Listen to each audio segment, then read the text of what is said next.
त्र्यंबकेश्वर मंदिर परिसरात भाविकाला मारहाण. पोलिसांनी स्वतःहून दखल घेत सुरक्षा रक्षकांवर दाखल केले गुन्हे. नमस्कार, मी अमिता गावंडे. कबीर न्यूज नेटवर्कमध्ये आपले स्वागत आहे.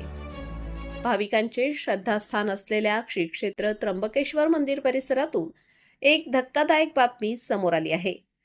1 मार्च 2026 रोजी दर्शनासाठी आलेल्या एका भाविकाला मंदिराच्या सुरक्षा रक्षकांनी मारहाण केली होती. या घटनेने परिसरात आणि भाविकांमध्ये संताप व्यक्त केला जात होता. आता या प्रकरणात मोठी अपडेट समोर आली असून त्र्यंबकेश्वर पोलिसांनी या घटनेची गांभीर्याने दखल घेत आरोपी सुरक्षा रक्षकांविरुद्ध गुन्हे दाखल केले आहेत.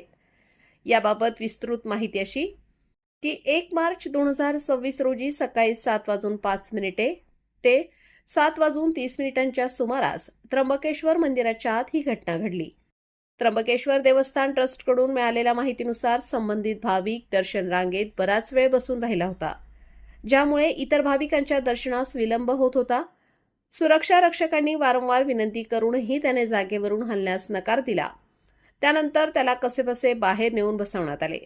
मात्र तो पुन्हा आत शिरला आणि गर्भगृहात जाण्याचा प्रयत्न करू लागला.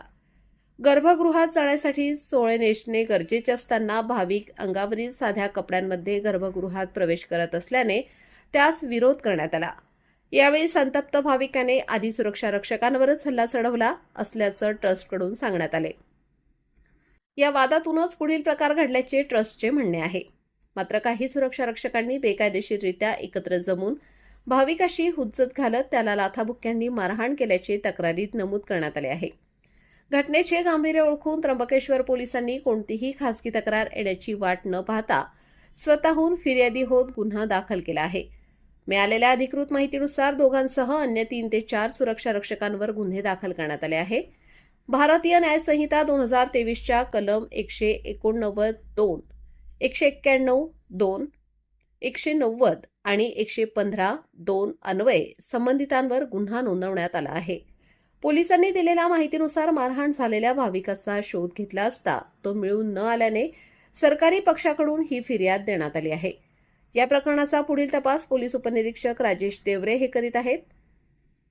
देवाच्या दारातच भाविकांना अशा प्रकारे वागणूक मिळणे आणि दुसरीकडे नियमांचे उल्लंघन होणे, यामुळे प्रश्नचिन्ह उपस्थित होत आहे. त्र्यंबकेश्वरच्या प्रत्येक घडामोडीवर आमची नजर आहे.